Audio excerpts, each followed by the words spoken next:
Hey guys, my name is Marta, welcome to my channel, and today I'm going to be sharing with you 5 not so popular books that I believe you should read this winter. Before I get into the video, I have to say that one, I haven't read all of the books that I'm going to be showing you, so I do not know whether all of them will be personal favorites of mine or not. And secondly, not all of these books are set in the winter time. However, they do have something in them, whether it's in the plot or in the atmosphere, that makes them perfect winter reads. And now, before I ramble too much, let's get to the recommendations. The first book I have here to show you is one that I haven't read yet, and it is The Grey House by Marian Petrosyan. This is a contemporary Russian novel about a bunch of disabled kids who are living in this very mysterious boarding school. This boarding school seems to be sitting between the real world and this fantastical place. The novel, I believe, begins when some weird things start happening in this school and the characters have to find out what's going on. The book being Russian instantly makes it sound like a perfect winter read for me, since I tend to associate Russian novels with winter. But that is not the only thing that makes this book a perfect winter read.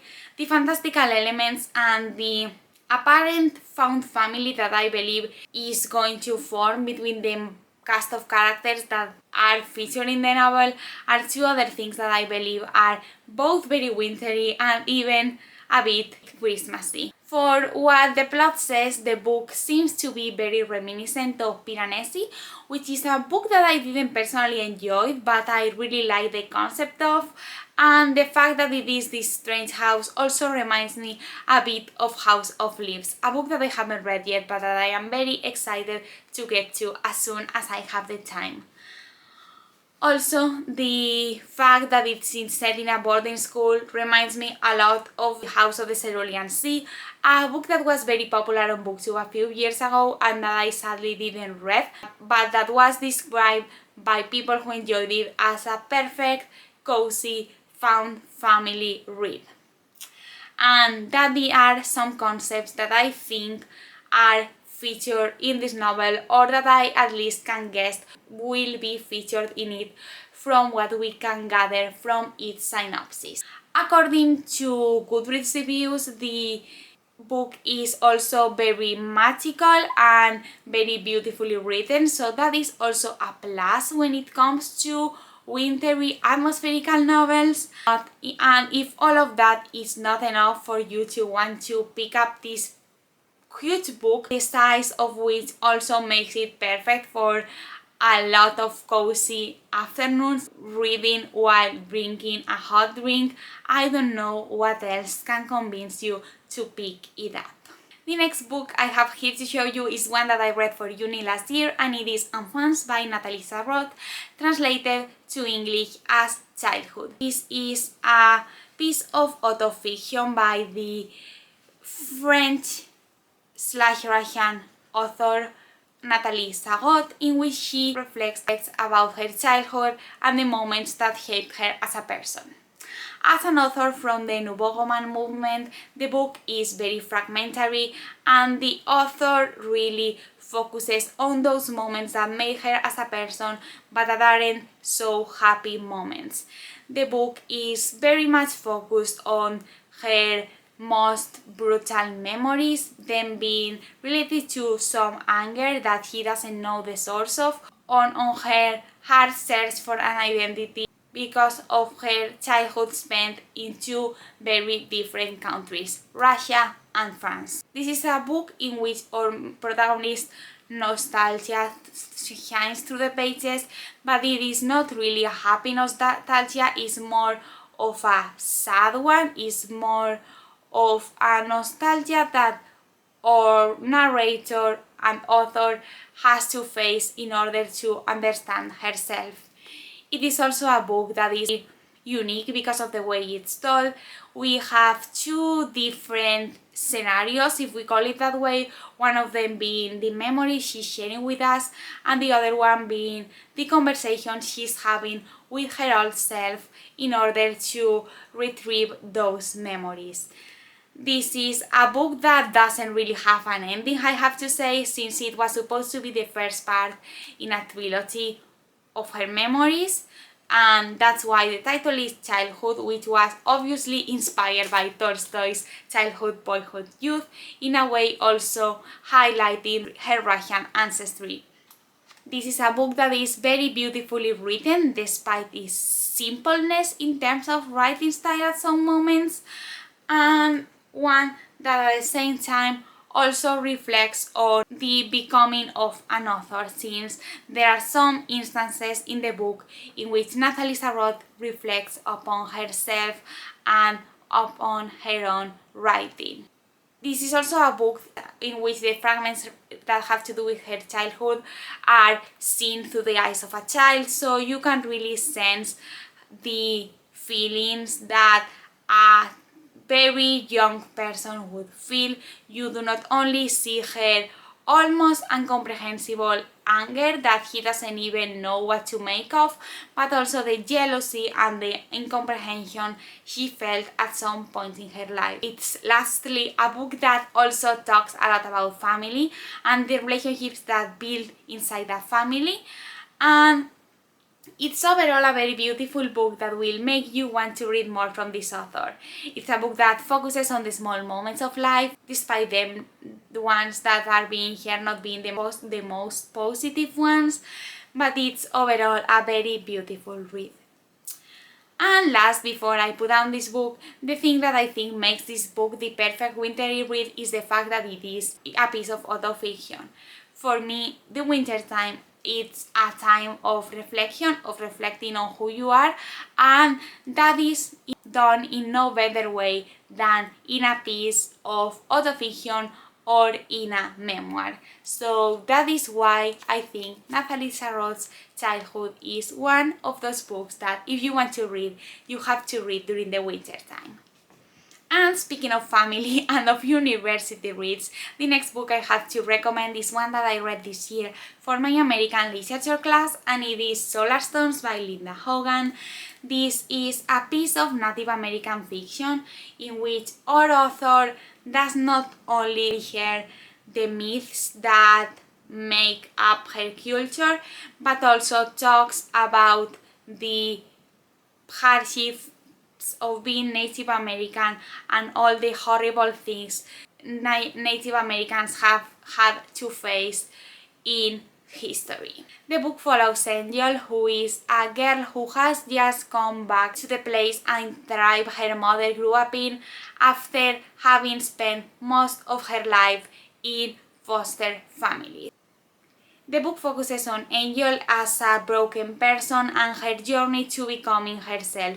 The book could be then defined as a coming-of-age story in which our main character is going to go from being this broken person in search of an identity to this strong woman who knows what she wants and who is willing to fight for herself and her community.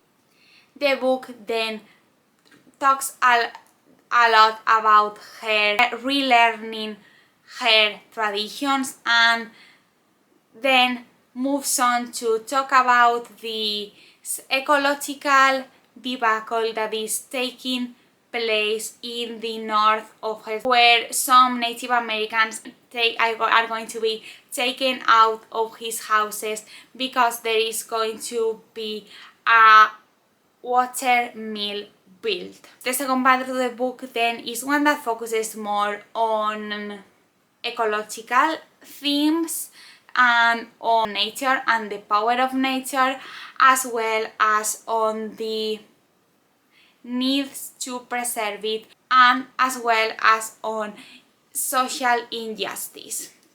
This is then a book that talks about a lot of things, but that shines because of the way the narrative is told. Linda Hogan's writing style is very beautiful. This is a very slow-paced novel in which a lot of scenes are meant to be highlighted because of the writing style and because of the descriptions that are shown to us as readers. This is a book that is set in the north of the United States, south of Canada, so the book is also set in a very cold atmosphere that is also highlighted at multiple times in the story, which, as well as because of its family theme, makes this book the perfect winter read. The book is also very culturally enriching, since you as a reader get to know and understand a culture that will most likely be unknown to you, as it was in my case, and it's also a book that is going to make you empathize with a community, the hardships of you might have never heard of before. This is a very beautiful and quiet book. I believe I have already said it, but I am going to repeat myself. It's also a book that really shines because of the power of the female characters that take part in the story.